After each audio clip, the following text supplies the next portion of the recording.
Senador Marcos Duval muda a versão sobre tentativa de golpe que envolveria Jair Bolsonaro e agora quer a criação de uma CPI. Ministro Alexandre de Moraes quebra o silêncio e parte para cima dos golpistas. E ainda ironiza a tentativa de grampo. Coronel Cássio Araújo de Freitas assume o comando geral da Polícia Militar do Estado de São Paulo. E no futebol, Flamengo chega ao Marrocos em busca de mais um título mundial. O RB Notícias está no ar.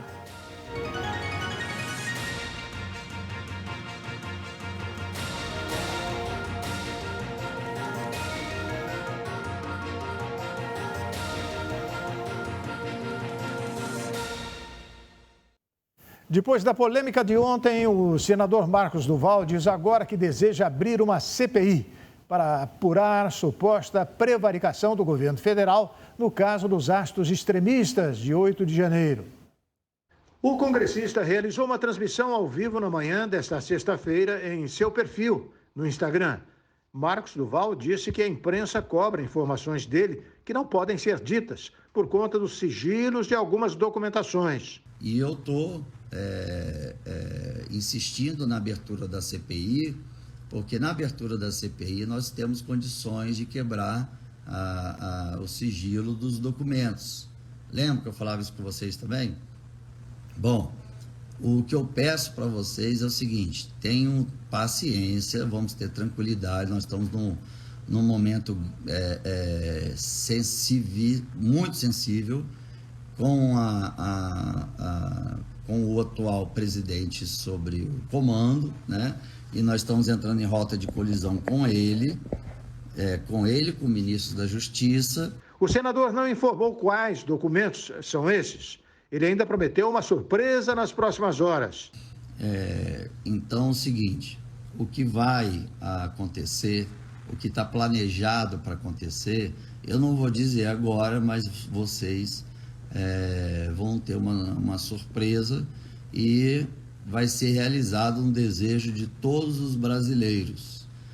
Então eu vou só por enquanto, pode ser que mais tarde eu entre ao vivo para dizer o que é, mas eu garanto para vocês que o desejo que vocês sempre tinham, que sempre me solicitava e que não estavam aguentando mais o movimento de uma certa pessoa, com totais poderes, então nós vamos conseguir fazer com que ele recue. Logo no início da live, ele disse que era certo uma perseguição para a destruição da sua honra e que o sistema já começou a cair em cima dele. Até porque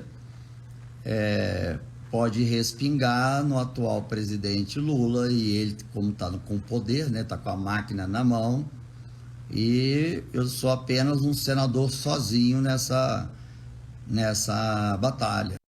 O ministro Alexandre de Moraes, do Supremo Tribunal Federal, classificou a tentativa de golpe denunciada pelo senador Marcos Duval como tabajara, fazendo uma alusão a um programa humorístico famoso dos anos 1990. O ministro do Supremo Tribunal Federal, Alexandre de Moraes, afirmou nesta sexta-feira que o complô envolvendo Jair Bolsonaro, relatado pelo senador Marcos Duval, do Podemos do Espírito Santo, foi uma tentativa tabajara de golpe. Foi exatamente essa a tentativa de uma operação tabajara que mostra exatamente o quão ridículo nós chegamos na tentativa de um golpe no Brasil. O termo alude às organizações Tabajara, empresa fictícia, clássica do humor do grupo Caceta e Planeta, que virou sinônimo de qualquer ação farsesca. Foi sua primeira manifestação pública após a revelação de uma reunião com o então presidente Jair Bolsonaro, em que teria sido discutida uma trama golpista para revogar a vitória de Luiz Inácio Lula da Silva no pleito do ano passado, que incluía gravar Moraes ilegalmente para constrangê-lo. Duval relatou uma reunião não negada pela parte com Bolsonaro e o ex-deputado Daniel Silveira, que foi preso na quinta-feira. Moraes deu detalhes da abordagem que sofreu por parte de Duval. Recebi o senador no Salão Branco. Salão Branco, para aqueles que não conhecem, é o salão... Agora todos conhecem, né? Depois da lamentável depredação que ocorreu, o deputado Daniel Silveira o teria procurado, e ele teria realmente participado de uma reunião com o ex-presidente da República, e a ideia genial que tiveram foi colocar escuta no senador, para que o senador, que não tem nenhuma intimidade comigo, eu conversei exatamente 3 vezes na vida com esse senador, para que o senador pudesse me gravar, e a partir dessa gravação, e aí até onde chegou o senador, a partir dessa gravação pudesse solicitar a minha retirada da presidência dos inquéritos. Moraes diz ter solicitado um depoimento a Duval, mas que ele se recusou. O senador me disse que isso era uma questão de inteligência, e que, infelizmente, não poderia confirmar. Não, eu levantei, despedi do senador, agradeci a presença, até porque o que não é oficial, para mim, não existe. O ministro ainda afirmou que a Polícia Federal seguirá investigando o caso. Falou de forma mais geral das apurações sobre atos antidemocráticos e golpistas. E as investigações por parte da Polícia Federal seguirão, para que nós possamos, assim que chegar, analisar a responsabilidade de todos aqueles que se envolveram na tentativa de golpe. Moraes também citou como as redes sociais podem ter influenciado os manifestantes golpistas do dia 8 de janeiro. Houve a percepção de que era um novo instrumento de verdadeira lavagem, um novo instrumento que poderia ser utilizado como uma verdadeira lavagem cerebral em determinados segmentos da sociedade.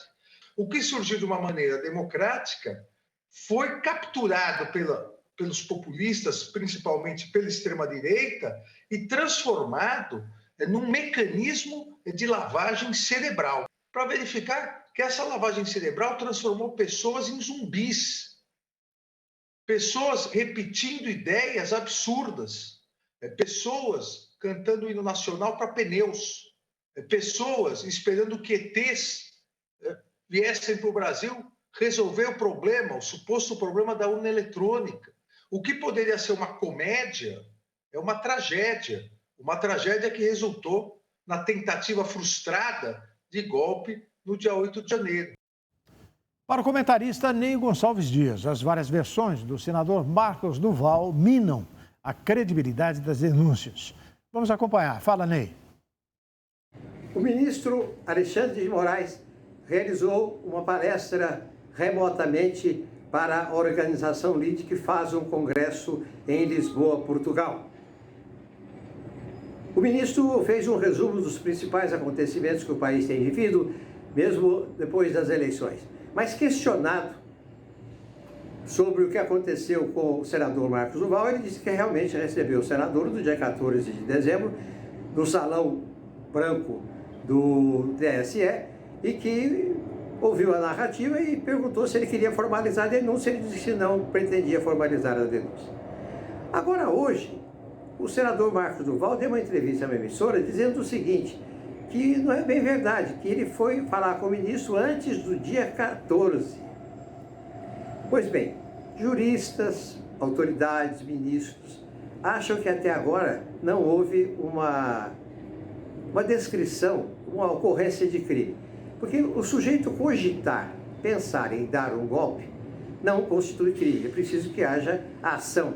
E a ação tem um início. Quando inicia o processo, é que começa. No caso, não iniciou, porque, de acordo com o Marcos Duval, o presidente teria dito a ele o seguinte: tá bom, então você vai para casa, ele falou que ia pensar, então você vai para casa, pensa e depois você nos dá uma resposta. Pois bem, o que acontece é o seguinte: as várias versões do senador Marcos Duval vão diminuindo, assim, a credibilidade das denúncias. E muita gente está cautelosa com relação a isso. Não vai nem para um lado, nem para o outro. Então, o que resta? Resta cautela. Cautela do quê? A cautela para aguardar as investigações oficiais. Só a investigação oficial da Polícia Federal, das autoridades judiciárias, a investigação da Polícia Federal aceitas pelo Poder Judiciário, é que vão dimensionar realmente o que aconteceu, o que não aconteceu, o que foi dito, o que não foi dito. É isso que a cautela recomenda. O Marcos Duval mantém relações muito simpáticas com a família Bolsonaro. E já tem gente achando que ele entrou nessa história para enfraquecer o ministro Alexandre de Moraes. Até porque Marcos Duval tem pedido para que o ministro Alexandre de Moraes deixe o inquérito das fake news, aquele famoso que está correndo no Supremo Tribunal Federal. Haja cautela no Brasil. Também ministro do Supremo Tribunal Federal, o decano Gilmar Mendes, disse que o ex-presidente Bolsonaro flertou com a ideia de um golpe militar. Decano do Supremo Tribunal Federal, o ministro Gilmar Mendes disse nesta sexta que o caso denunciado pelo senador Marcos Duval mostra que o Brasil estava sendo governado por uma agente do porão, ligada às milícias do Rio de Janeiro. O que mostra é que a gente estava sendo governado por uma agente do porão. Não é? Isso é um dado da realidade, né? Pessoas da milícia do Rio de Janeiro, com protagonismo na política nacional, é isso que resulta quando nós vemos a nominata desses personagens, não é? Gilmar falou antes e durante uma conferência sobre política e economia do LIDE, grupo empresarial fundado pelo ex-governador paulista João Dória em Lisboa. A seguir, Coronel Cássio de Freitas assume comando da Polícia Militar do Estado de São Paulo. Cidade do Rio Grande do Norte ganha ponto turístico, que parece cena de filme da sessão da tarde. O RB Notícias da Rede Brasil vai voltar daqui a pouquinho. Fique com a gente.